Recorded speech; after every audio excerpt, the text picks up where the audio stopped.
रात के गहरे अंधेरे में विशाल जंगल के बीच एक सुनसान सड़क पर अर्जुन की गाड़ी धीमी हो गई।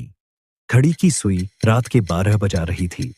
आसमान में बादल छाए हुए थे और चारों ओर सिर्फ झिंगुरों की आवाज सुनाई दे रही थी। अर्जुन शहर से लौट रहा था, लेकिन अचानक उसकी गाड़ी बंद हो गई। गाड़ी से उतरते ही उसे सामने एक पुरानी हवेली दिखाई दी। हवेली की खिड़कियां टूटी हुई थीं और उसके चारों ओर जंगली बेलें लिपटी हुई थीं।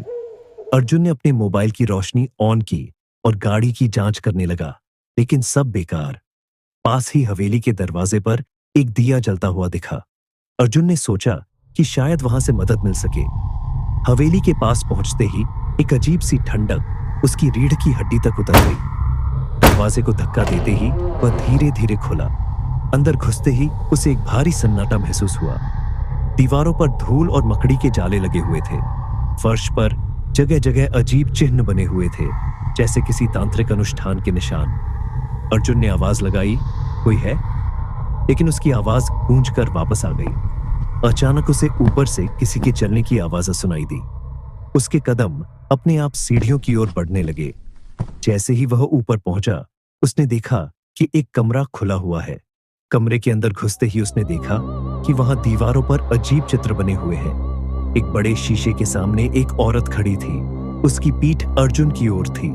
औरत सफेद साड़ी में थी और उसके लंबे बाल उसके पूरे चेहरे को ढक रहे थे। अर्जुन ने डरते हुए पूछा, माफ कीजिए, क्या आप मेरी मदद कर सकती हैं? उस औरत ने धीरे धीरे अपनी गर्दन घुमाई। उसका चेहरा पूरी तरह से जला हुआ था और आंखों से खून टपक रहा था। अर्जुन का दिल तेजी से धड़कने लगा। वह डर से एक कदम पीछे हट गया, लेकिन औरत उसकी ओर बढ़ने लगी।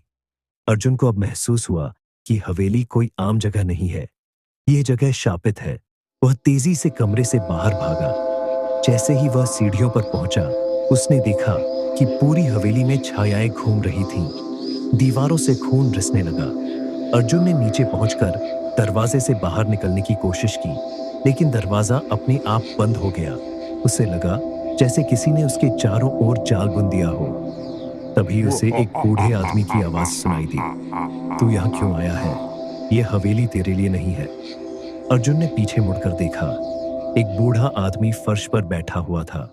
उसकी आंखें सफेद थीं और वह अर्जुन को घूर रहा था।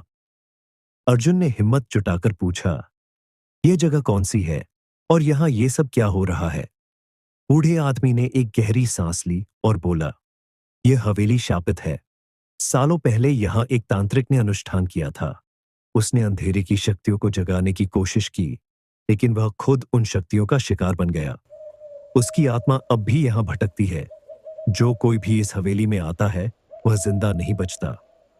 अर्जुन के हाथ पैर ठंडे पड़ गए। वह गिड़गिड़ाते हुए बोला, मुझे जाने दो, मैं यहाँ गलती से आ गया हूँ।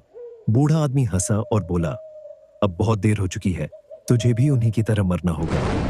तभी चारों ओर से हवा तेजी से चलने लगी। हवेली के सभी दरवाजे खिड़कियां जोर जोर से पटकने लगे।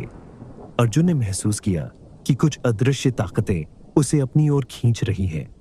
वह पूरी ताकत से भागने की कोशिश करने लगा। भागते भागते अर्जुन किसी तरह मुख्य दरवाजे तक पहुंचा। उसने दरवाजे को जोर से धक्का दिया और वह खुल गया। बाहर की ठंडी हवा ने उसे कुछ राहत दी। वह अपनी गाड़ी की ओर भागा, लेकिन गाड़ी अब भी चालू नहीं हो रही थी। पीछे से औरत की चीखने की आवाजें आने लगी। अर्जुन ने महसूस किया कि वह औरत उसकी ओर दौड़ रही है। उसने अपनी पूरी ताकत लगाई और जंगल की ओर भागने लगा। जंगल में कुछ दूरी पर उसे एक मंदिर दिखा। वह वहां पहुंचा और जोर जोर से भगवान का नाम लेने लगा। तभी अचानक सब शांत हो गया। हवेली और उसकी सारी भयानक आवाजें गायब हो गईं। अर्जुन ने राहत की सांस ली और मंदिर के पुजारी से सब कुछ बताया।